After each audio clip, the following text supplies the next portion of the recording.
Hadis yang kita akan baca pada kesempatan ini hadis nomor 470 berbunyi dari Abu Hurairah radhiyallahu anhu dari Rasulullah sallallahu alaihi wasallam beliau bersabda, "Lau kana li mithlu Uhudin dhahaba la sarrani alla tamurra alayya thalathu layalin wa 'indi minhu syai'un illa syai'un arsuluhu lidainin." Hadis ini muttafaqun alaih, atau diriwayatkan oleh Bukhari dan Muslim.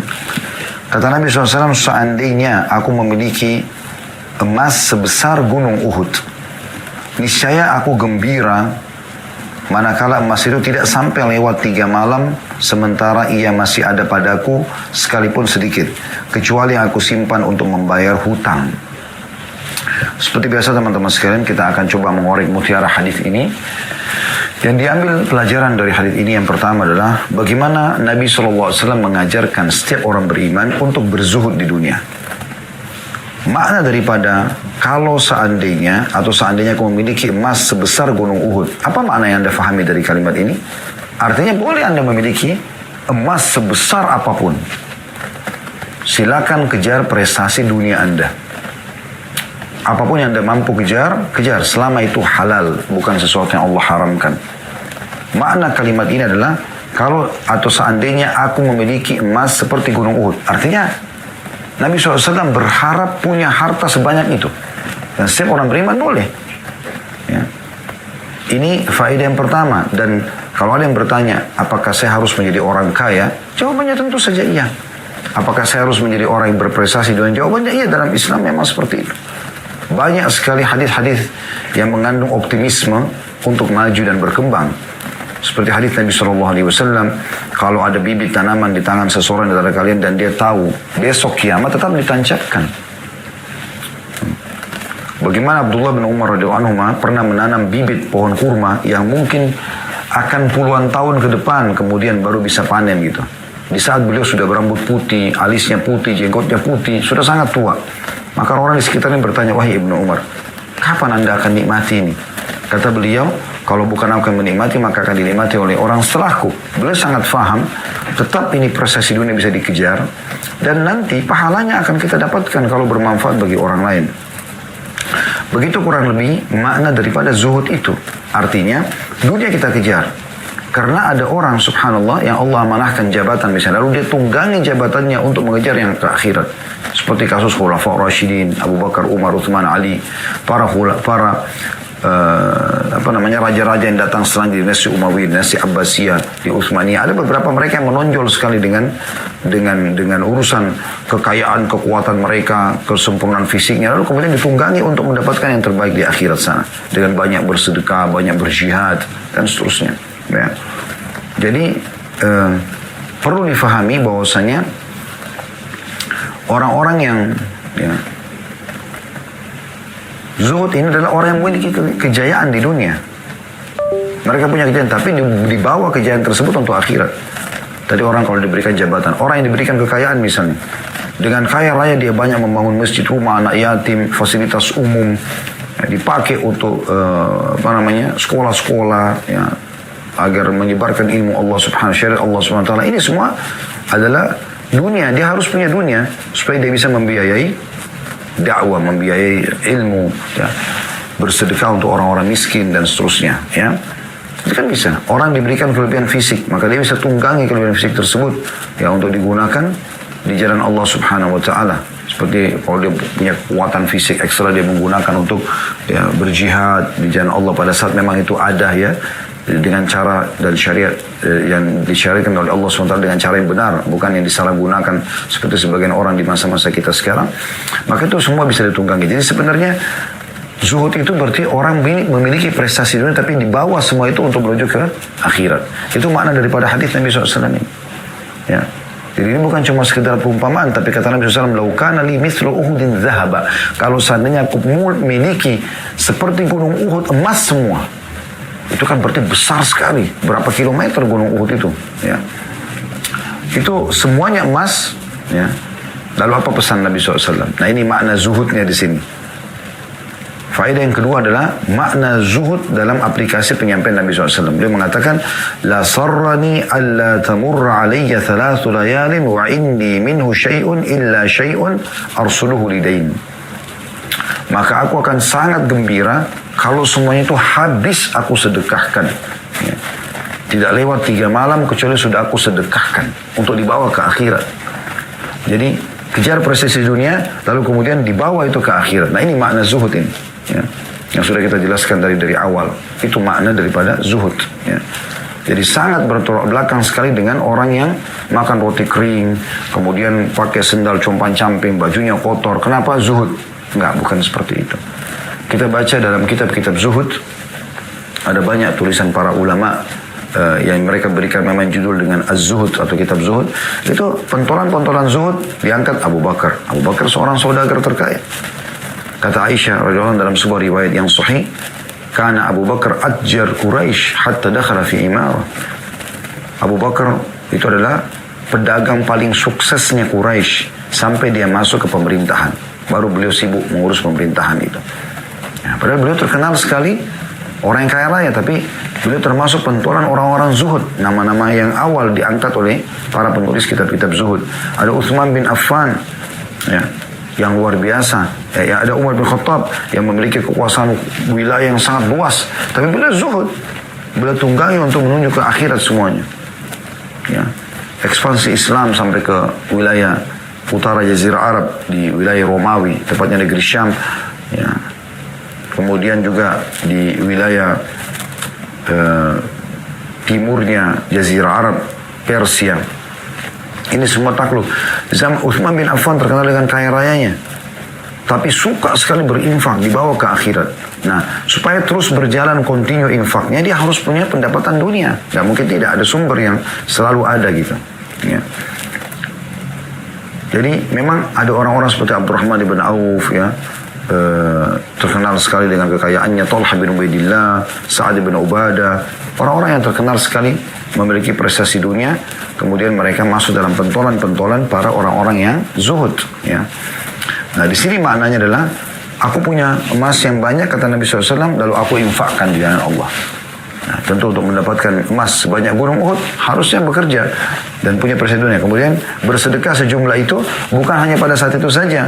Karena Nabi SAW mengatakan kalau seandainya ada, tidak akan lewat 3 hari kecuali aku sedekahkan semua. Apa maknanya? Apakah berhenti di situ sedekahnya? Tentu jawabannya tidak. Tentu jawabannya tidak.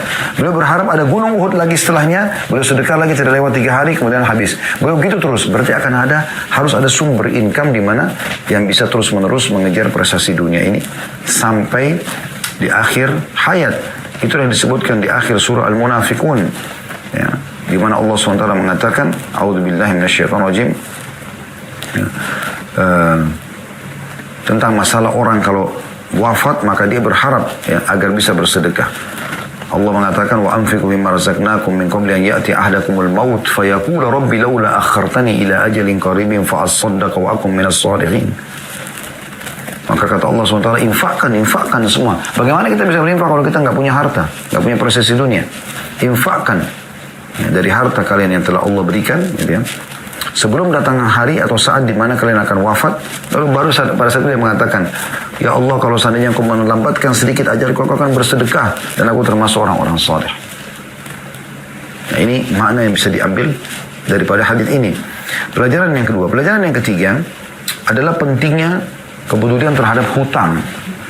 Karena Nabi SAW mengatakan di sini di potongan hadisnya, illa syai'un arsuluhu lidain, kecuali sebagian aku tinggalkan untuk membayar utang. Nah di sini diambil pelajaran bahwasanya sedekah boleh berjalan tapi utang tidak boleh luput, ya. Bahkan sebagian ulama mengatakan kalau bertemu antara harus bayar utang dan tepat jatuh tempo lah waktunya dengan dia mau bersedekah, maka dia dahulukan membayar utang. Karena dalam hadis yang lain dikatakan matrul ghani zulm, menunda pembayaran bagi orang kaya adalah kezaliman, dan Imam Adz-Dzahabi rahimahullah masukkan dalam kategori dosa besar masalah ini. Ya. Tapi di sini Nabi SAW menjelaskan sedekah berjalan tapi jangan sampai mengganggu utang. Utang harus ditinggalkan dan dibayar. Maksudnya ditinggalkan sebagainya untuk membayar utang. Gitu. Ya. Dan banyak sekali hadis berhubungan dengan masalah ini. Di antaranya kata Nabi SAW, ya, demi zat yang jiwaku dalam genggamannya, kalau seandainya ada seseorang mati syahid kemudian dia hidup lagi, mati syahid kemudian dia hidup lagi, mati syahid kemudian dia, ya, 3 kali dia mati syahid, ya, maka belum diterima oleh Allah SWT sampai utangnya terbayar. Jadi nggak bisa main-main dengan masalah utang. Bagi Anda yang punya kemampuan kaya, maka tidak perlu utang. Ya, karena banyak orang sekarang seperti kasus kartu kredit misalnya, memang makin kaya makin dibesarkan limitnya. Makin diharapkan dia utang. Lalu dia dengan santainya menganggap, oh nggak ada masalah kok. Saya kan bayar aja nanti 1 bulan misalnya 1 juta cicilan. Padahal dia mampu beli cash misalnya sebuah motor dengan harga 15 juta atau 20 juta rupiah. Tapi dia pikir, ya mungkin saya bisa pakai untuk kebutuhan yang lain. Lebih baik saya sekarang cicil aja, toh juga yang diberikan fasilitas. Nah ini sengaja utang sementara mampu. Ini nggak boleh. Ini ada larangannya. Utang itu pada saat darurat sekali. Memang kita butuhkan. Kita memang butuh sesuatu dan kita tidak bisa, tidak mampu untuk membayarnya. Di situ kita boleh terbuka. Maka ini pentingnya seorang muslim harus peduli terhadap masalah utangnya. Dan kata Nabi SAW, siapa yang berutang dan dia niat membayarnya, Allah mudahkan. Siapa yang berutang tidak niat membayarnya, maka Allah akan persulit. Dan kita tahu juga hadis tentang orang yang mati syahid, semua diampuni dosanya kecuali utangnya. Jadi memang ini sebuah poin penting. Makanya Nabi SAW pesankan di sini. Sedekah oke, sebesar itu pun bagus. Termasuk juga kejar dulu prestasi dunianya supaya bisa dapat uang sebanyak itu lalu disedekahkan. Tapi ingat, jangan lupa utang. Utang harus didahulukan. Dan ini menandakan utang tidak boleh sembarangan kecuali memang Anda butuh dan Anda niat ingin membayarnya. Ini hadis yang 470 dan ada 3 faedah yang bisa kita ambil insyaAllah. Kita pindah ke 471. Berbunyi dari Abu Hurairah radhiyallahu anhu, beliau berkata, Rasulullah sallallahu alaihi wasallam bersabda, "Unzuru ila man asfala minkum wa la tanzuru ila man huwa fawqakum, fa huwa ajdaru alla tazdaru ni'matallahi 'alaikum." Lihatlah kepada orang yang ada di bawah kalian dan jangan melihat kepada orang yang ada di atas kalian. Karena hal itu lebih bisa membuat kalian tidak meremehkan nikmat Allah terhadap kalian. Hadis ini diriwayatkan oleh Bukhari dan Muslim dan ini lafadznya Imam Muslim. Sedangkan dalam riwayat Al-Bukhari, "Idza nazara ahadukum ila man fudila alaihi fil mali wal khalqi falyanzur ila man huwa asfala minhu." Apabila salah seorang dari kalian memandang orang yang diberi kelebihan harta dan rupa dari dirinya, maka hendaklah dia melihat kepada orang yang lebih rendah daripada dirinya. Kedua buah riwayat ini, Bukhari dan Muslim, dimasukkan oleh Imam Nawawi rahimahullah dalam bab kitab zuhud ini karena memang sangat penting ya agar kita bisa selalu bersyukur kepada Allah SWT atas segala nikmat yang Allah berikan. Dan ini sekali lagi juga menekankan sekali makna zuhud. Kalau dia adalah mendahulukan akhirat dari dunia, tapi dunia tidak boleh dilupakan. Karena di sini Nabi SAW menjelaskan dalam hadis, perhatikan makna umumnya hadis dulu. Lihatlah kepada orang yang ada di bawah kalian dan jangan melihat kepada orang yang ada di atas kalian. Makna jangan lihat orang di atas kalian berarti dalam kondisi orang ini punya kelebihan. Misalnya dia sudah punya pekerjaan, badannya sehat, dia punya sebagian harta, dia punya pasangan hidup. Maka nikmat-nikmat ini jangan dipertemukan dengan orang yang lebih baik daripada dia. Berarti kan maknanya dia punya prestasi dunia itu ada gitu. Jangan dipertemukan dengan orang yang lebih cantik istrinya, lebih gagah suaminya, lebih bagus mobilnya, lebih besar rumahnya, lebih tinggi jabatannya. Bukan itu. Tapi lihat orang yang di bawah.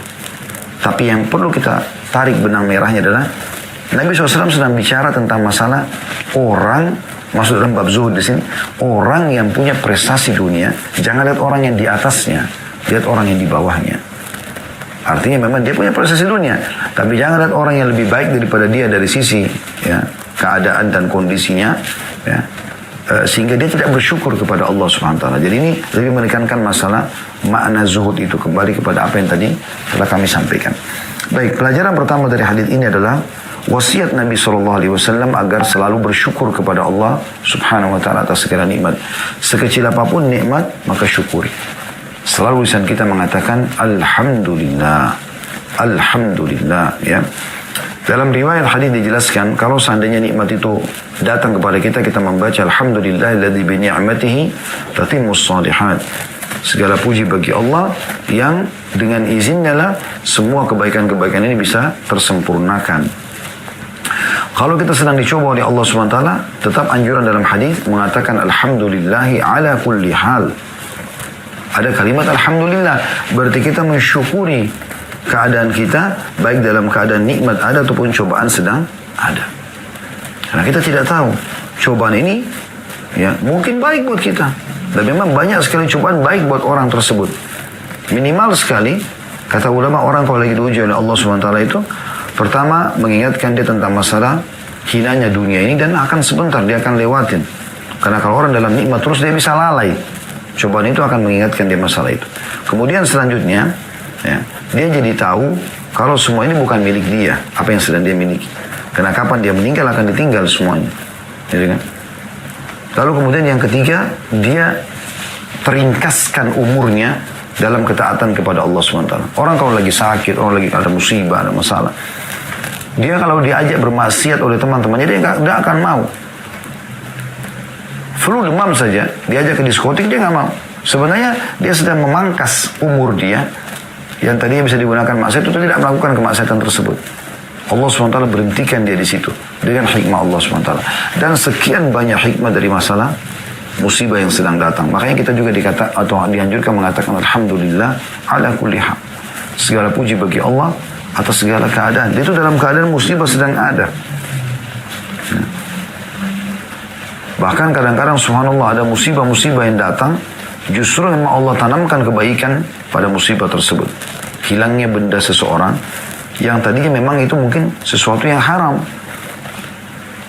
Mungkin dari pendapatan haram, hilang HP-nya, atau ada makanan yang dia diberikan oleh orang mungkin dari sumber haram, kemudian sempat terlupa, jatuh, tumpah, dan tidak jadi makan. Allah SWT selamatkan dengan caranya. Ya, itu bisa terjadi. Jadi selalu bersangka baik dengan Allah Subhanahu Wa Taala. Apalagi ada hadis Nabi SAW, Inna Allah idha habba abdan ibtalah. Allah kalau cinta seorang hamba, Allah akan uji dia. Ya. Dengan ujian-ujian ini dia akan lebih hati-hati sehingga dia tahu dunia ini akan dia lalui. Dalam hadis yang lain, hadis qudsi, kata Nabi SAW, Allah berfirman kepada para malaikat kalau melihat hamba itu adalah orang yang sangat baik, ya, tuangkan padanya cobaan-cobaan, ya, supaya dia lebih konsentrasi dalam doa, lebih dekat kepada Allah Subhanahu Wa Taala, tidak terlalaikan, ya. Tapi tetap saja dalam koridor sabda Nabi SAW, Allah tidak akan menguji seorang hamba di atas kapasitasnya. Dalam Al-Quran Allah katakan, La yukallifullah nafsan illa us'ah. Allah tidak akan uji seorang hamba di atas kemampuan dia. Ini pelajaran pertama yang bisa kita ambil dari hadis, ya. Jadi bagaimana kita mensyukuri nikmat Allah Subhanahu wa Ta'ala. Yang kedua, tata cara agar kita mudah bersyukur, yaitu dengan melihat orang yang selalu lebih di bawah dari kita dari sisi nikmat. Dan ini ada hal yang perlu kita garis bawahi. Kalau kita sedang mau bersyukur kepada Allah, maka kita lihat orang yang lebih di bawah kita. Kalau kita sedang ingin sabar dalam cobaan, lihat orang yang di atas kita. Ya. Saya kasih contoh, kalau bersyukur, sebagaimana hadis ini, ya, hadis Nabi SAW, lihat orang yang di bawah. Misal kita punya sepeda, jangan lihat orang yang punya motor, karena kita tidak akan bersyukur. Lihat orang yang masih jalan kaki. Kita punya motor, jangan lihat orang yang punya mobil, kita lihat orang yang masih pakai sepeda. Kita punya mobil tahun 2000, misalnya 20. Jangan lihat orang yang punya mobil 2021, kita tidak akan pernah bersyukur. Lihat orang yang masih punya mungkin mobil 2012, 2011, 2010. Ya, Anda mobil baru, mungkin dia mobil second, mobil, ya, bekas. Selalu begitu. Anda punya pasangan, ya, jangan lihat orang yang lebih pasangannya, sehingga Anda selalu, ya, tidak bersyukur. Tapi lihat orang yang lebih sederhana. Ada orang yang lebih jelek pasangannya, ada orang yang lebih, ada yang cacat pasangannya, ada orang yang dan itu. Anda diberikan anak 2, jangan lihat orang yang, ya, misalnya punya anak 10. Enggak, Anda lihat orang yang belum punya anak. Ini supaya kita selalu lihat orang yang di bawah. Jadi ini semua konsepnya supaya bersyukur kepada Allah SWT. Dan alhamdulillah kita di Indonesia ini teman-teman sekalian tidak sulit untuk mempraktikkan hadis ini. Karena di saat kita jalan, kita akan temukan tidak asing di kita ada rumah mewah, di sebelahnya ada rumah kumuh. Di Jakarta misalnya, banyak komplek-komplek rumah mewah. Tapi kalau kita keluar dari pintu gerbang, kita temukan di sekitarnya, di belakangnya, banyak rumah-rumah kumuh. Kita temukan ada orang kaya, kita temukan juga ada orang miskin. Ya. Jadi tidak sulit untuk mempraktikannya. Nah, ini kalau nikmat supaya kita bersyukur, ini pesan Nabi SAW. Nah, kalau ada musibah, lihat orang yang di atas, supaya kita bersabar. Misal contoh, kita flu. Ada orang yang flu dan demam. Kita flu dan demam, ada orang flu, demam, rematik. Ada orang yang lebih berat daripada kita. Lihat, sehingga kita selalu bisa bersabar. dalam musibah yang sedang ada. Nah, ini yang kita bisa ambil daripada hadis 471. Selanjutnya hadis nomor 472 dari Abu Hurairah radhiyallahu anhu, dari Nabi SAW beliau bersabda, "Ta'isa abdud dinari wad dirhami wal qatifati wal khamisah. In u'tiya radiya wa in lam yu'ta lam yarda." Hadis ini riwayat Muslim. Artinya, celakalah hamba dinar,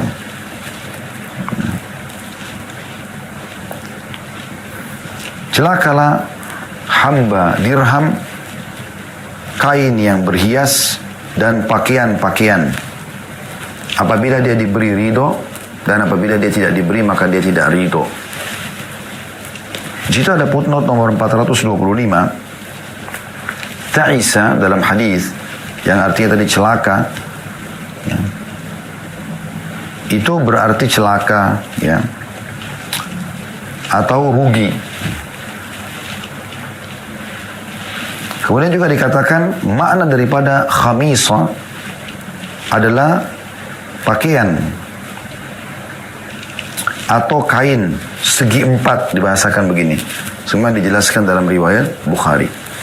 Baik, ini secara umum kita baru baca hadis dan juga terjemahannya. Kita akan masuk kepada bahasan ini. Hadis ini dimasukkan juga oleh Imam dalam kitab Zuhud karena memang menjelaskan kepada kita tentang masalah itu. Secara global makna hadis adalah kalau ada orang kejar dunia saja dan melupakan akhiratnya, sibuk dengan uang, ya, karena disebutkan dinar, biasanya ini masuk dalamnya emas, dirham, ya, kemudian pakaian-pakaian, ya, di sini hiasan-hiasan, sibuk dengan itu sehingga dia lupa akhiratnya, maka ini orang yang masuk dalam kerugian, celaka, binasa, rugi, ya. Itu secara global makna daripada hadis ini. Artinya bukan berarti kita tidak boleh pakai pakaian yang bagus, ya. Kemudian kita memiliki harta yang banyak, bukan seperti itu. Sebagaimana sudah kami jelaskan dari awal. Tapi akan kena makna hadis ini, dia celaka, dia rugi kalau seandainya dia tidak tunggangi harta yang dia miliki, keindahan yang Allah berikan kepada dia untuk akhiratnya. Itu maknanya, ya.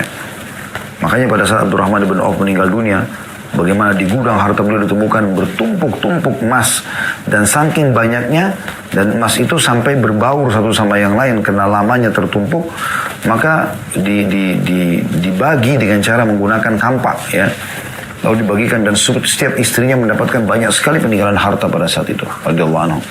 Beliau bukan tidak berbagi, beliau selalu berbagi, tapi selalu tidak pernah habis harta tersebut Allah berikan karena kuatnya bersedekah gitu.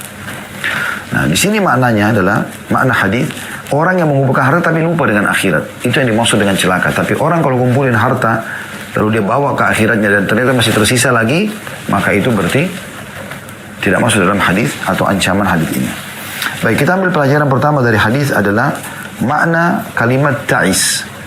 Ta'is artinya celaka, bisa bermakna celaka di dunia dan celaka di akhirat. Itu yang umumnya disampaikan oleh para ulama, celaka dunia, celaka akhirat. Di dunia dia celaka, ya, karena akan tersibukkan selalu dengan harta itu, dan ketakutan-ketakutan yang muncul, takut hilang, takut dicuri, takut kebakaran kalau kita sekarang. Itu berarti celaka dia. Dihabiskan umurnya untuk itu, tidak ada ketenangan. Di akhirat akan banyak sekali hisabnya.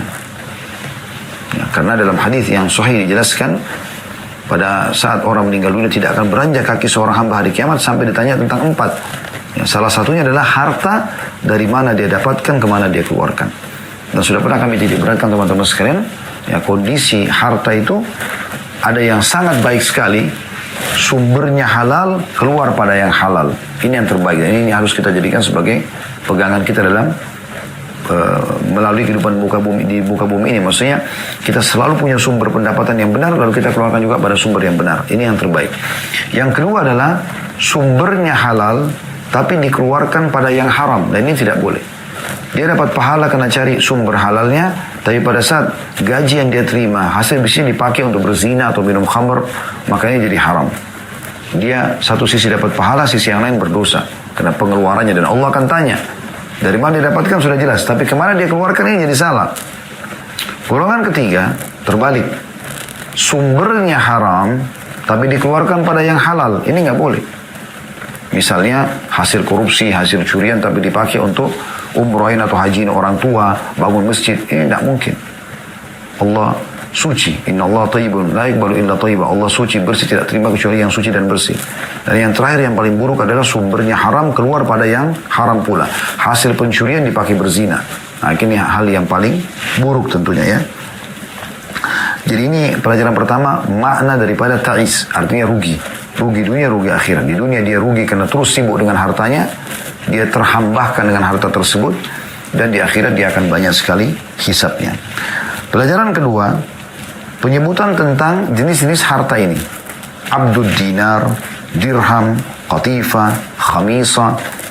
Ya, ini berkisar kepada harta. Dan ini yang umumnya harta orang jadikan sebagai kebanggaan. Harta yang melimpah, kalau kita sekarang mungkin di rekening yang membengkak ya, atau mungkin simpanan emasnya, simpanan peraknya ya.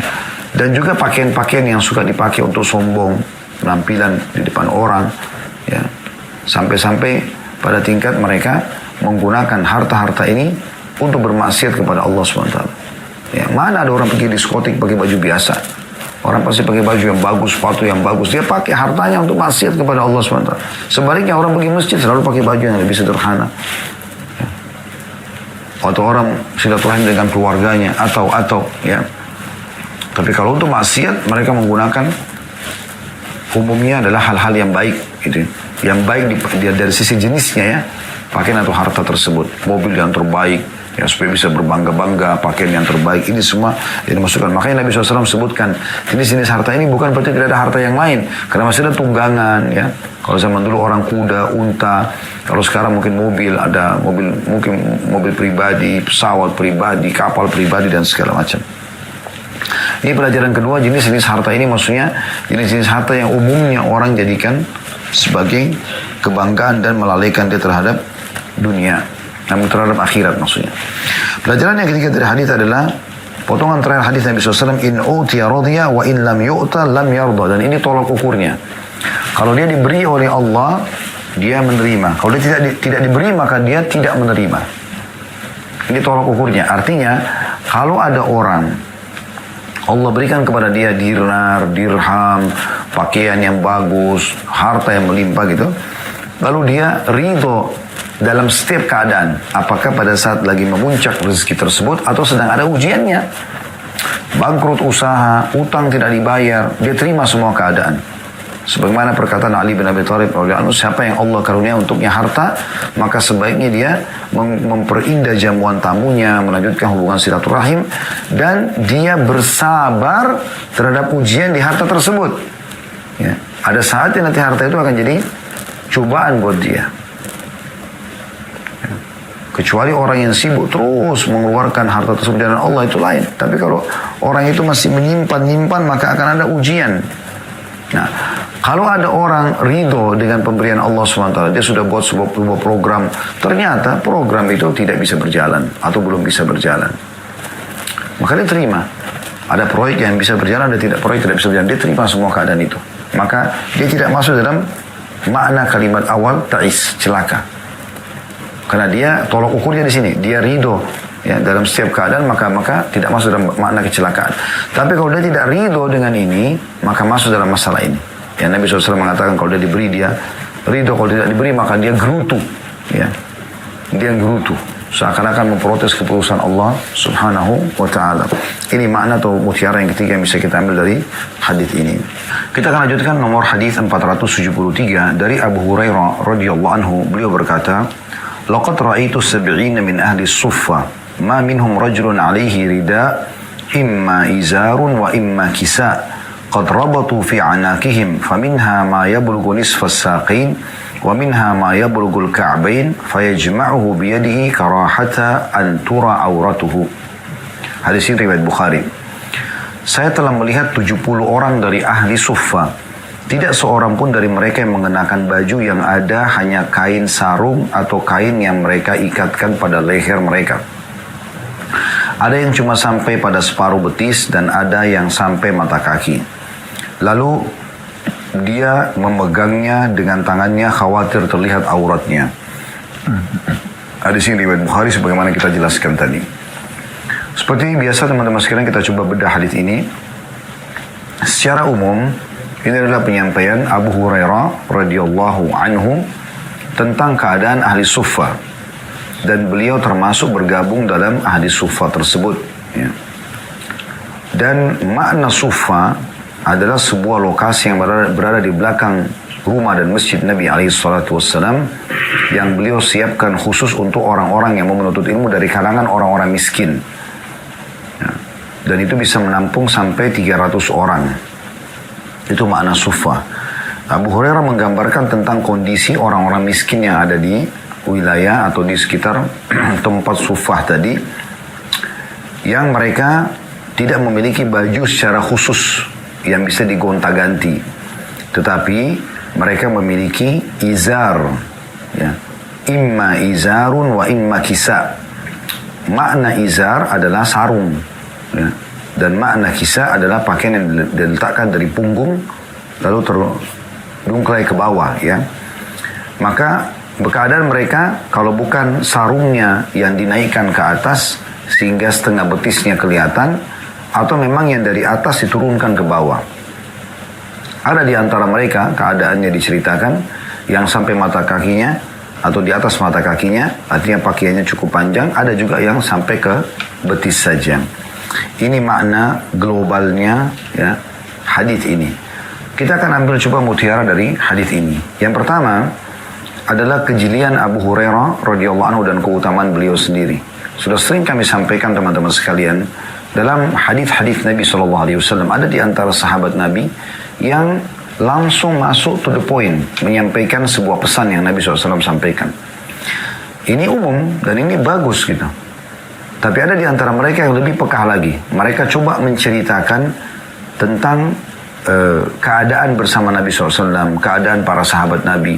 Mungkin di saat itu tidak terlalu bermanfaat bagi mereka, karena memang mereka bisa menyaksikan dengan mata kepala mereka. Seperti kisah tentang Ashabus Suffah ini, 70 orang ini mungkin sahabat sudah sering lihat mereka. Bahkan Sa'ad bin Ubadah radhiyallahu anhu sering kali mengirim makanan-makanan bernampan-nampan untuk memberikan makan khusus kepada mereka gitu. Tapi orang-orang dan orang sudah biasa melihat pakaiannya pada saat itu. Tapi penyampaian Abu Hurairah menyampaikan dan penting buat kita sekarang. Karena kita seakan-akan jadi menyaksikan, oh ternyata Ashabus Suffah itu 70 orang di antara mereka, ya, walaupun tadi sudah saya bilang kapasitasnya sampai 300 orang, ya. Ada 70 orang di antara mereka, berarti bukan semuanya yang memang pakaiannya kurang gitu, ya.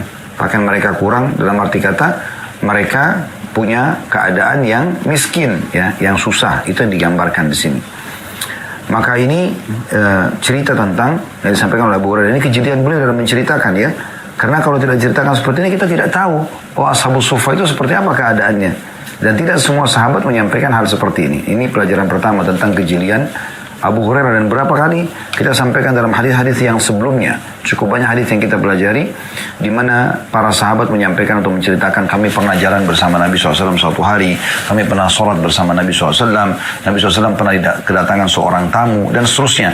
Nah, menceritakan kasus ini adalah hal yang positif sekali untuk kita di zaman sekarang yang tidak hidup di zaman itu. Karena kita jadi tahu, oh ternyata sebab keluarnya hadis ini karena kejadian ini, ya seperti itulah. Tapi di zaman itu mungkin biasa saja, karena apalagi orang yang bersamaan lagi jalan dan menyaksikan kejadian tersebut. Pelajaran kedua dari hadis ini, cerita Abu Hurairah tentang ahlu suffah atau ashabus suffah, ya. Dan sekarang tentu wilayah suffah ini sudah masuk dalam masjid Nabi alaihissalatu wassalam, sebagaimana juga rumah beliau sudah masuk dalam masjid, dulunya kan di luar, ya. Dan ini perlu diketahui tentang kondisi mereka. Mereka adalah orang-orang yang secara khusus Nabi SAW siapkan tempat bagi yang tidak mampu untuk menuntut ilmu, ya. Dan Ashabus Suffah ini orang-orang yang paling sering berinteraksi dengan Nabi SAW. Jadi biasanya kalau turun wahyu, kan wahyu itu turun tidak ditentukan waktunya. Misalnya setiap hari Jumat, setiap hari Kamis, enggak seperti itu. Wahyu turun setiap saat, per kasus misalnya. Kalau ada kasus terjadi, turunlah wahyu. Atau memang ada, tiba-tiba Allah sampaikan wahyu kepada Nabi Muhammad SAW. Nah, yang paling sering Nabi ketemui adalah Ashabus Suffah ini. Makanya mereka-mereka ini yang paling banyak meriwayatkan hadis-hadis Nabi alaihi salatu wasallam, karena Nabi sampaikan di antaranya perawi hadis kita ini Abu Hurairah radhiyallahu anhu, ya. Beliau termasuk sahabat yang miskin dan beliau tinggal bersama Ashabus Suffah. Makanya dia menggambarkan tentang kondisi Ashabus Suffah. Cuma memang ada pelajaran penting dalam penyampaian beliau di sini tentang kondisi Ashabus Suffah itu yang saya bilang, dan itu Anda bisa lihat dalam buku-buku sejarah, sebagian dinukil bahwasanya memang bisa menampung sampai 300 orang. Dan ini menandakan bukan semua Ashabus Suffah itu pakaiannya seperti ini, tapi ada di antara mereka yang seperti ini, ya. Keadaan mereka memang miskin. Nah, digambarkanlah bagaimana kemiskinan mereka dengan pakaian-pakaian yang mereka miliki. Itu tolok ukurnya pakaian, ya. Bagaimana pakaian mereka hanya yang ada di badan itu, dan kebanyakan mereka bukan memiliki dua pasang. Nah, di zaman Nabi SAW itu orang menggunakan izar dan rida, atau kain di atas dan kain di bawah, ya. Mirip dengan kita kain ihram, ya. Kalau orang berumrah, hanya saja memang dia berbentuk seperti pakaian. Nah, Ashabus Suffah 70 orang ini, mereka hanya punya bagian atas atau bagian bawah saja. Tapi memang bagian atasnya pun panjang, ya. Mirip seperti gamis. Nah, cuma mereka sudah tidak punya lagi kain di bawahnya. Jadi hanya satu lembar itu saja. Nah, sampai di sini dijelaskan bagaimana mereka ada yang memegang kain itu khawatir auratnya terlihat. Atau yang punya dari bawah, seperti sarung yang ditarik ke atas, ya. Sehingga ini biasa membuat setengah betis atau bagian betisnya terlihat. Nah, ini pelajaran lain tentang masalah Ashabus Suffah itu sendiri, bagaimana kondisi dan keadaan mereka. Kemudian pelajaran yang terakhir yang bisa kita ambil dari hadis adalah bagaimana keadaan zuhud itu bisa diambil dari masalah ini. Bukan berarti teman-teman sekalian inilah kondisi zuhud. Karena itu sudah jelaskan tadi, orang zuhud itu termasuk juga masuk dalamnya, bisa masuk dalam kategori zuhud orang yang punya pakaian bagus, kendaraan yang bagus, dan seterusnya. Karena memang, ya, dia menunggangi untuk akhiratnya, ya. Tetapi ini ada kondisi seperti ini juga bisa difahami dengan makna zuhud. Maksudnya orang yang miskin, tapi dia tidak lalai, bukan dengan kemiskinannya lalu dia lalai terhadap akhirat. Kemiskinannya dia tunggangi untuk menuju ke akhirat. Itu juga bisa masuk dalam makna zuhud secara umat. Ini orang bisa dinilai zahid. Karena ada orang miskin, tapi tidak seperti itu keadaannya. Mereka miskin dan mereka ibadah pun, ada yang mereka tidak ibadah, ini sudah jelas-jelas bukan zuhud. Atau mereka ibadah karena hanya kondisi dan keadaan. Pada saat Allah ubah keadaan mereka menjadi lebih baik secara ekonomi, maka mereka meninggalkan ibadah. Nah, ini tidak masuk dalam makna zuhud itu. Karena ini punya keutamaan sendiri orang-orang zuhud ini. Anda sudah tahu tentang kisah Qarun, kaum Nabi Musa alaihissalam, diceritakan dalam Al-Quran, ya. Kalau Qarun itu adalah min qaumi Musa, dari kaumnya Nabi Musa. Tadinya miskin, banyak kisah dinukil athar tentang dia, tapi diantaranya adalah dia sempat bertemu dengan Musa alaihissalam, lalu dia minta agar Nabi Musa berdoa kepada Allah agar dia diberikan kekayaan. Lalu kemudian Nabi Musa pun berdoa dan Allah berikan dia kekayaan. Sedikit demi sedikit dia bisa mengelola emas, ya, dan seterusnya sampai dia punya emas yang sangat banyak. Dan Allah gambarkan bagaimana kunci yang dipakai untuk nutup gudang itu harus diangkat oleh beberapa orang yang badannya kekar-kekar. Kuncinya saja, maka bagaimana gudangnya gitu. Nah, setelah waktu dia masih miskin, dia sangat patuh kepada Allah SWT. Begitu dinukil si Qarun ini. Tapi setelah dia jadi kaya, dibukakan di dunia oleh Allah SWT, maka dia menjadi lalai. Sampai ada beberapa utusan Nabi Musa AS yang datang mengingatkan dia agar mengeluarkan zakat hartanya. Dia menolak. Tidak cukup sampai situ. Dia bahkan bersekutu dengan Fir'aun untuk memerangi Musa AS. Dan dia gunakan untuk kesombongan. Dia tampil di depan Bani Israel. Ya. Kekayaannya dipamer sama dia. Sampai terjadi dua kelompok pada satu dalam Al-Quran digambarkan. Dari Bani Israel ada yang mengatakan, sungguh Qarun ini punya hadzun azim, punya nasib yang baik sekali. Coba seandainya kita punya seperti dia. Mereka berharap juga punya kekayaan karena jalan dipikul oleh orang-orang yang kekar di sebuah geranda yang besar, yang pada masa itu, ya, itu dianggap sebuah kemewahan gitu, karena belum ada kendaraan mobil kayak kita sekarang. Kemudian di tubuhnya penuh dengan emas yang dia pakai, kalung dan segala macam, memamerkan kekayaan tersebut. Ya. Peti-petinya sering diangkat, ya, dipamerkan di depan orang-orang. Gitu. Nah, kelompok yang kedua adalah orang-orang yang beriman mengatakan, ini hanya kehidupan dunia, ya. Jangan sampai melalaikan kalian dan segala macam. Seperti itulah. Nah, pada saat Allah binasakan Qarun, Allah datangkan gempa, dan terjadi di sekitar rumahnya Qarun dan tenggelamlah harta itu. Ya, Qarun dan semua hartanya tenggelam. Ya, pada saat itu maka kita biasa istilahkan Indonesia dengan harta karun, harta yang tersimpan gitu ya. Itu karena kisah dari Qarun itu sendiri. Nah, pada saat selesai tenggelam, barulah orang-orang kelompok pertama tadi dari Bani Israel yang mau seperti Qarun mengatakan, ya, sungguh ini adalah ya peringatan dari Allah SWT dan syukur kita tidak seperti dia gitu. Ada sebagian dari Bani Israel coba mau menggali karena tahu posisi rumahnya Qarun dan harta. Maka penyampaian dari Nabi Musa AS, Allah sudah tenggelamkan dan tidak akan pernah lagi ada yang bisa menemukan harta Qarun itu. Barulah mereka berhenti untuk melakukan. Tapi kita ambil pelajaran dari Qarun. Bagaimana pada saat dia miskin, dia dekat dengan Allah SWT. Pada saat dia kaya, malah dia lalai. Ada sebuah hadis yang mulia yang berhubungan dengan masalah ini. Kata Nabi SAW, Allah berfirman kepada para malaikat pembagi rezeki yang ditugaskannya, lapangkan rezekinya hambaku si fulan, karena dengan kau lapangkan dia makin patuh kepadaku, dan sempitkan rezekinya hambaku fulan, karena kalau kau bukakan maka dia akan lalai dari aku. Jadi ada orang subhanallah kalau punya harta sibuk bersedekah, sibuk berbagi dengan orang, dia malah lebih patuh kepada Allah. Allah makan lapangkan rezekinya. Ada orang dia soleh, tapi Allah buat dia dalam kondisi susah. Karena memang orang ini nggak bisa. Dia kalau dibukakan pintu rezeki, maka dia akan lalai. Ya, dia akan lalai.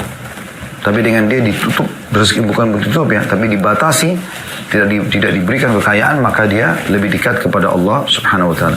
Tapi yang kita ingin berikan teman-teman dalam makna hadits ini, bisa masuk dalam zuhud kalau orang miskin itu, ya, dia juga menunggangi keadaan dia. Itu karena Allah SWT ada ibadah. Jadi bukan hanya karena tidak punya, enggak. Memang dia miskin pun tetap dia patuh kepada Allah SWT. Maksud dalam makna zuhud. Jadi ini juga mendapatkan keutamaan zuhud. Selain orang yang mengejar prestasi dunia lalu mendahulukan akhirat, ini juga zuhud atau zahid istilahnya. Dan orang juga miskin yang dalam kemiskinannya beribadah kepada Allah SWT. Gitu.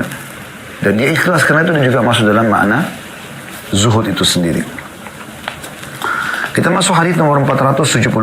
Abu Hurairah radhiyallahu anhu berkata, Rasulullah SAW bersabda, "Ad-dunya sidnul mu'min wa jannatul kafir."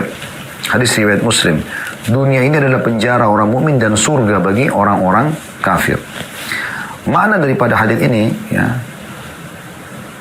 yaitu dunia penjara orang beriman. Ini kita ambil langsung mutiara pertamanya. Bukan berarti, ya, penjara yang kita maknai. Misalnya dia dimasukkan dalam sebuah ruangan, dia tertutup, bukan itu yang dimaksud. Tapi ada batasan-batasan yang mereka tidak boleh langgar. Seakan-akan di penjara. Seperti misalnya hal-hal yang Allah haramkan. Ya. Mereka harus tutup aurat, mereka harus punya pendapatan yang... Jadi menjaga pergaulan, mereka harus menjaga pendapatan, ya. Mereka harus melakukan ketaatan-ketaatan, mereka meninggalkan kemaksiatan. Dan umumnya disatukan dalam satu perkataan yang disampaikan oleh Imam Ahmad rahimahullah waktu ditanya oleh seseorang muridnya mengatakan, kapan kita bisa beristirahat? Karena orang ini tahu, kita disuruh tuntut ilmu, kita disuruh sholat 5 waktu, kita disuruh sholat sunnah, kita disuruh menjaga yang pandangan dari yang haram, pendengaran dari yang haram. Kita banyak hal yang dibatasi gitu. Maka Imam Ahmad mengatakan, ya, ketenangan dan kedamaian itu kita akan temukan pada saat kita sudah masuk dalam surga. Ya. Jadi mana ad-dunya sijnul mu'min, ya, di sini dimaksudkan adalah penjara orang-orang beriman, bukan berarti penjara yang ada seperti dalam satu ruangan, tapi karena adanya batasan-batasan, ya, yang Allah haramkan sebagai ujian bagi hambanya. Ya, Allah bisa halalkan semuanya sebenarnya, tapi Allah menguji hambanya di sini. Liyabluwakum ayyukum ahsanu amala, dalam surah Al-Mulk ayat 2, ya. Agar menguji kalian siapa di antara kalian yang baik amalnya gitu. Sementara potongan yang kedua dari hadis atau mutiara yang kedua adalah wajannatul kafir, dan surganya orang-orang beriman. Surga sini bukan surga yang Anda bayangkan di akhirat sana, bukan. Makna surga di sini makna duniawiyanya. Artinya seperti dia di surga, karena kan orang di surga di akhirat nanti bebas, boleh makan apa saja, boleh minum apa saja, boleh buat apa saja. Ya. Tapi di surga sana di akhirat nanti Allah akan berikan kita akhlak yang mulia, kita akan baik. Sementara orang-orang kafir di dunia ini, dia mirip seperti berada di surga, tanda kutip, tapi bukan surga akhirat. Karena dia boleh buat apa saja, bagi dia tidak ada yang haram. Ya. Dia boleh berzina, dia boleh mabuk, dia boleh semuanya. Dia bisa lakukan. Bagi dia tidak ada batasannya gitu. Ya. Makanya dimaksud dengan wajannatul kafir. Kita akan masuk teman-teman sekalian hadis terakhir yang kita bahas pada kesempatan ini, hadis nomor 475 dari Ibnu Umar radhiyallahu anhu. Beliau berkata, Akhadha Rasulullah sallallahu alaihi wasallam bimankibayya. Saya ulangi, akhadha Rasulullah SAW bimankibayya faqal kun fid dunya ka'annaka gharibun aw 'abiru sabil wa kana Ibnu Umar radhiyallahu anhu yaqul idza amsayta fala tantadhiru as-sabah wa idza asbahta fala tantadhiru al-masa wa khudh min sihhatika li maradik wa min hayatika li mautik. Artinya Rasulullah SAW pernah memegang kedua pundakku. Lalu beliau bersabda, jadilah kamu di dunia ini seperti orang asing atau orang yang melintasi jalan. Lalu Ibnu Umar berkata, radhiyallahu anhuma, apabila kamu tiba di sore hari, maka janganlah menunggu pagi hari. Dan apabila kamu di pagi hari, maka janganlah menunggu sore hari. Pergunakanlah masa sehatmu untuk masa sakitmu, dan masa kehidupanmu untuk kematianmu. Hadis ini riwayat Bukhari. Kemudian Imam Nawawi mengatakan, para ulama dalam mensyarah hadis ini mengatakan yang intinya janganlah kamu condong kepada dunia dan menjadikannya sebagai tempat tinggal. Dan janganlah membisikkan kepada dirimu bahwa kamu akan tinggal lama di dalamnya. Jangan mencurahkan perhatian kepadanya berlebihan. Jangan terikat dengannya kecuali sebatas apa yang diperlukan oleh orang asing yang tinggal di negeri lain. Dan janganlah menyibukkan diri dengan sesuatu sebagaimana orang asing yang hendak pulang ke keluarganya. Dia tidak peduli terhadapnya. Wabillahi taufik, kata beliau. Allah memberikan taufiknya. Baik, hadis ini teman-teman sekalian secara global adalah wasiat Nabi SAW kepada Abdullah bin Umar radhiyallahu anhu. Oleh karena itu Abdullah bin Umar menunggangi penyampaian Nabi ini dengan apa yang beliau fahami. Ya, Anda lihat bagaimana Abdullah bin Umar mengatakan dalam hadis ini, Nabi SAW memegang kedua pundakku, kemudian berkata, jadilah kau di dunia seperti orang asing atau orang yang lewat saja. Nah, wasiat ini diterapkan oleh Abdullah bin Umar dalam kehidupan beliau. Lalu beliau menyampaikan seperti apa sih yang difahami Abdullah bin Umar ini. Beliau mengatakan, caranya supaya kau termasuk orang asing, kalau kamu tiba di pagi hari, jangan tunggu sore hari. Kalau kamu tiba sore hari, jangan tunggu pagi hari. Maksudnya tidak ada jaminan kalau kamu tidak akan meninggal, ya. Dan maksimalkan masa sehatmu sebelum kamu sakit. Maksimalkan ibadah, karena kalau sudah sakit sulit ibadahnya gitu. Dan juga kehidupan yang Allah berikan umur ini sebelum kematianmu datang. Jadi ini pemahaman Abdullah bin Umar tentang pesan Nabi SAW tadi. Ini globalnya makna hadis. Kita akan ambil pelajarannya teman-teman sekalian dan sekaligus kita tutup insya Allah. Yang pertama adalah bagaimana akhlak dan kepedulian Nabi SAW kepada para sahabatnya. Ada kalanya Nabi SAW menyampaikan secara global wasiat tersebut. Ada kalanya Nabi SAW kepada individu, menyampaikan kepada individu. Dan ini pelajaran penting bagi para da'i. Banyak di antara da'i-da'i kita sekarang, mereka eksklusif. Mereka hanya mau datang pengajian selesai. Tapi secara individu, kalau orang mau konsultasi, kalau orang punya masalah pribadi, nggak ada yang mau tahu. Gitu kan? Apalagi kalau dihubungkan masalah konsultasi itu harus selalu ada bayarannya. Ini luput sekali. Ini jauh sekali dari apa yang Nabi SAW contohkan. Ada saatnya teman-teman sekalian, kita fokus untuk memperbaiki individual. Ada tantangan dakwah. Wahai para da'i, sadari masalah ini. Ya. Mungkin saudari Anda, mungkin saudara Anda, mungkin paman Anda, mungkin tante Anda, mungkin orang tua Anda, mungkin istri Anda atau anak Anda sendiri. Mereka butuh secara individual kita datang untuk menasihati mereka. Jangan eksklusif, jangan merasa nanti didatangin, ya, baru kemudian mau menjelaskan. Tidak. Man ra'a minkum munkaran falyughayyirhu biyadihi. Sampai lihat kemungkaran dia harus ubah dengan tangannya. Gak boleh dia biarkan ini. Dia harusnya, teman-teman sekalian, menjemput bola. Ada saatnya di mana menyampaikan secara umum, di pengajian-pengajian umum, tablik akbar dan segala. Ada saatnya secara individu. Mungkin dia lihat seorang yang hadir di pengajian keluar dari masjid dengan kaki kiri misalnya, ya, dengan kaki kanan kalau keluar. Padahal harusnya dia keluar dengan, ya, kaki kiri karena masuk masjid, kaki kanan, keluar kaki kiri. Ini salah misalnya, dia keluar pakai kaki kanannya. Harusnya masuknya gitu kan. Maka dia ingatkan secara individu, gitu kan. Dia nasihati, atau ada sesuatu kemungkaran yang dia lihat, maka dia ingatkan. Nah, atau ada orang mau konsultasi secara pribadi di saat memang waktu lowong. Tentu di sini bukan juga berarti, kalau begitu berarti dai harus selalu membuka rumahnya 24 jam, orang setiap saat datang. Bukan itu yang dimaksud. Tapi ada saat-saat tertentu di mana dia lowong, bisa dia bertanya. Saya pernah selesai sholat di Masjid Nabawi, selepas maghrib, ya, ada ta'lim biasa masyayikh para ulama, dan sebelum azan isya ada seorang syekh waktu itu keluar dari masjid. Saya kebetulan ada pertanyaan. Kemudian saya coba kejar beliau. Beliau kasih isyarat untuk tidak menjawab. Tidak mau ditanya dulu. Maka saya langsung maklumi pada saat itu. Kenapa? Karena ada saatnya mungkin beliau buru-buru ingin ke WC. Sebagian jemaah tidak mau paham masalah itu. Oh, berarti tidak mau jawab pertanyaan saya. Bukan. Kita harus bisa memaklumi keadaan dia. Dari satu sisi da'inya harus meluangkan waktu menjemput bola bagaimana hidayah sampai kepada seseorang. Karena kata Nabi SAW, La in yahdiyaka rajulan wahidan khairul laka min humurin ni'am. Kumpulkan semua kebaikan dunia ini, mobil mewah, rumah mewah, harta melimpah, segala macam hal, itu diistilahkan dengan humurun ni'am. Engkau menjadi penyebab satu orang dapat hidayah lebih baik daripada semua itu. Karena semua kebaikan yang dikerjakan setelah dapat hidayah, kita akan panen pahalanya, gitu kan. Nah, setiap dai harus paham masalah ini. Ada saatnya dia kajian umum, ada saatnya mungkin dia secara individual, gitu kan. Ada tata cara dia berdakwah kepada pemerintah.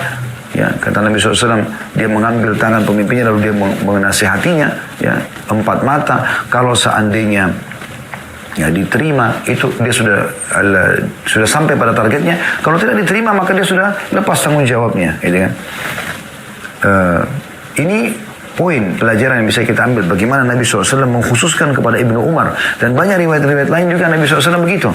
Kepada Anas bin Malik, kepada Mu'adz bin Jabal. Ya, banyak riwayat yang menjelaskan Nabi SAW menasihati pribadi. Tapi karena penyampaian ini ada yang mendengarkan ataupun yang meriwayatkan Abdullah bin Umar yang terima sendiri nasihat tersebut langsung menyampaikan, maka jadi pelajaran ya bagi umat ini. Itu yang pertama. Yang kedua, wasiat Nabi SAW. Kun fid dunya ka'annaka gharibun aw abiru sabil. Jadikan dirimu di dunia ini seperti orang asing atau orang yang lewat saja. Abdullah bin Umar salah satu sahabat Nabi yang dikenal bukan miskin, orang yang mampu. Bahkan memiliki beberapa orang istri, memiliki beberapa orang anak, memiliki harta yang cukup, dan Allah berikan umur yang panjang. Ya. Nah, Nabi SAW berikan wasiat ini untuk Abdullah bin Umar agar setelah semua kelebihan yang Allah berikan ini, ingat, kamu di dunia ini hanya asing atau orang yang lewat saja. Jangan semua ini kelebihan yang Allah berikan membuat kamu lalai. Itu makna daripada wasiat Nabi SAW. Jadi setiap orang yang Allah berikan kelebihan, maka dia bisa kembali kepada potongan hadis ini sebagai pegangan hidupnya. Oh, saya cuma sebentar kok di sini. Ini bukan milik saya. Maka dia coba segera menunggangi hartanya, keadaannya ini, ya, untuk menuju kepada akhirat. Kalau dia orang susah, ini juga bisa diwasiat buat dia. Karena orang susah, orang yang berpenyakitan, tidak sembuh-sembuh, orang yang miskin, nggak bisa penuhi kebutuhannya. Gharib, kamu asing di dunia ini sebentar kok. Nanti kita akan menuju kepada akhirat kita. Ingat hadis Nabi SAW yang sahih, yang kata Nabi SAW akan didatangkan penduduk dunia yang paling bahagia dari ahli neraka. Anggap dia lahir di istana, dia meninggal juga di istana. Anak raja meninggal juga dalam kondisi raja misalnya.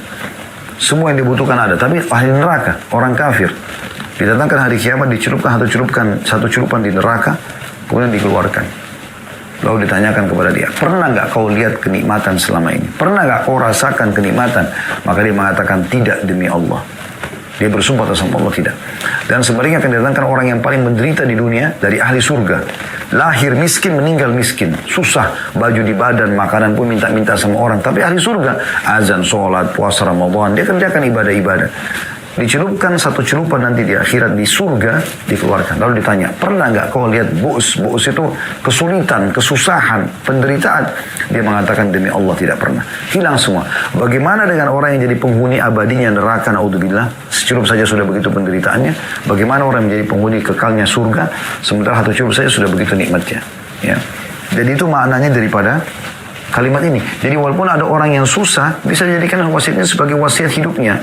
Kalau dia dengan menganggap dirinya asing, ini akan kecil semuanya permasalahannya. Akan ringan semua permasalahan yang sedang dia hadapi. Ini pelajaran yang kedua. Pelajaran yang ketiga, penjelasan Abdullah bin Umar tentang makna hadis Nabi SAW ini. Ya. Begitu Nabi SAW mengatakan, kun fid dunya ka'annaka gharibun aw abiru sabil. Jadikan diri di dunia seperti orang asing ataupun orang yang lewat saja. Abdullah bin Umar faham, karena ini wasiat langsung Nabi kepada beliau. Maka beliau menunggangi itu untuk menjelaskan kepada kita apa yang beliau fahami dari hadis Nabi SAW. Maka beliau mengatakan, idza amsayta fala tantadhirus sabah. Caranya supaya kau asing di muka bumi ini, selalu maksimalkan waktumu dalam ibadah. Tiba pagi jangan tunggu sore, karena tidak ada jaminan kau masih hidup. Wa idza amsayta fala tantadhirus sabah. Kalau kau tiba di sore hari, jangan tunggu pagi hari, mungkin kau meninggal sebelum pagi hari. Ini wasiat Abdullah bin Umar, penjelasan Abdullah bin Umar tentang makna wasiat Nabi SAW yang pertama. Beliau sebutkan 3 hal di sini ya.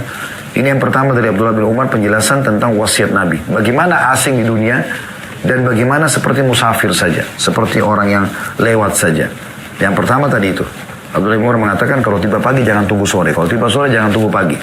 Maksimalkan itu dalam ibadah. Wasiat kedua kata Abdullah bin Umar, wa khudh min sihatika limarodik. Dan maksimalkan masa sehatmu sebelum kamu sakit. Di saat sekarang misalnya Anda ikuti pengajian ini, alhamdulillah Allah berikan kita kesehatan misalnya. Maka maksimalkan dalam ibadah ini. Jangan tinggalkan sholat sunnah. Kalau sudah bicara sunnah berarti yang wajib lebih pantas ya. Wajib sunnah jangan tinggalkan. Apapun sifatnya. Zikir, baca Quran cepat. Karena ini masih maksimal, kita bisa maksimalkan. Di saat kita sudah sakit nanti beda. Orang sakit sulit bergerak. Mungkin Anda pernah rasakan pada saat Anda lagi beriang, demam, gak bisa ke masjid. Ya. Anda lagi flu berat, mau zikir juga tidaknya, mau baca Quran sudah salah, gitu kan. Apalagi kalau penyakit-penyakit yang lebih berat lagi, itu agak sulit ya. Maka selama sehat maksimalkan. Sejalan dengan hadis Nabi SAW tentunya, ya, raihlah, maksimalkan 5 hal sebelum 5 hal, diantaranya adalah masa sehat sebelum sakit. Ini wasiat Abdullah bin Umar, penjelasan Abdullah bin Umar tentang wasiat Nabi SAW yang kedua. Penjelasan Abdullah bin Umar ya. Kemudian yang ketiga adalah wa min hayatika li mautik, dan juga dari hidupmu sebelum kau mati. Nah, ini lebih umum lagi. Makanya sering kami titik beratkan kalau Anda tangkap apa yang kami sampaikan. Tidak setiap pengajian tapi hampir ya. Saya selalu mengatakan Bapak Ibu sekalian, kalau Anda masih dikasih umur hari ini, maksimalkan. Karena hari ini adalah hari emas kita. Umur kita yang sebenarnya adalah yang sudah kita laluin. Kayak saya sekarang umur Allah kasih 46 tahun. Masya Allah, semoga Allah panjangkan umur di atas ketaatan. Inilah umur saya yang sebenarnya.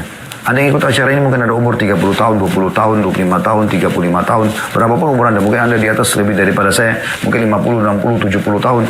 Maka itulah umur kita yang sudah kita lalui, umur kita sebenarnya. Kalau yang lalu kita sudah isi dengan ketaatan, hari ini kesempatan emas meningkatkan kuantitas dan kualitasnya. Kualitas wajib kita naikkan tingkatannya. Kalau kuantitas tergantung daripada ibadah itu boleh atau tidak ditingkatkan kuantitasnya. Kalau kayak sholat duhur 4 rakaat sudah nggak bisa lebih, maka jangan ditambah. Tapi kalau ibadah-ibadah yang lain, kayak misalnya Anda biasa sholat malam cuma 2 rakaat, sekarang saatnya Anda tambah jadi 4 rakaat, Anda tambah jadi 6 rakaat. Sholat duha tadi 2 rakaat, Anda tambah jadi 4, Anda tambah jadi 8. Seperti itulah zikir Anda biasa baca ya.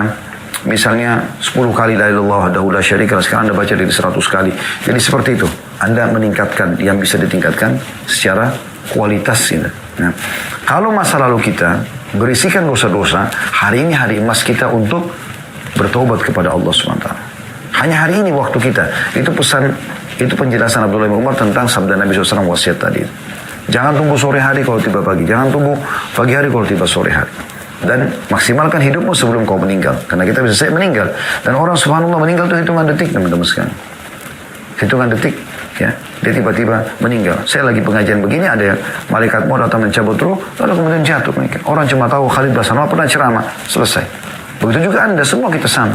Dan ini hanya akan dikenang beberapa waktu saja. Kecuali Anda punya amal-amal yang bermanfaat. Seperti kasus Imam Nawawi rahimahullah, menulis buku ini. Ratusan tahun yang lalu beliau meninggal dunia, masih kita pakai dan kita bahas. Dan amal beliau berjalan terus, itu lain. Anda punya masjid yang Anda bangun. Ada amal-amal soleh yang Anda kerjakan yang memang bisa jariah, bisa berjalan terus, itu lain. Tapi kalau tidak, Anda hanya akan dikenang beberapa hari saja, beberapa waktu. Setelah itu selesai. Siapa di antara kita teman-teman sekalian yang masih mengenang atau mengetahui tentang kisah kakek-kakeknya atau ayah kakek dia? Sudah tidak ada. Bahkan ada orang mungkin tidak tahu tentang kakeknya sendiri, mungkin dia tidak tahu karena dia kakeknya meninggal pada saat dia masih kecil. Artinya ada waktu di mana generasi yang datang nanti sudah tidak mengenang lagi kita, kecuali ada amal soleh yang kita tinggalkan yang bisa bermanfaat buat kita. Oleh karena itu maksimalkan masa hidup sebelum meninggal dunia. Allahu a'lam.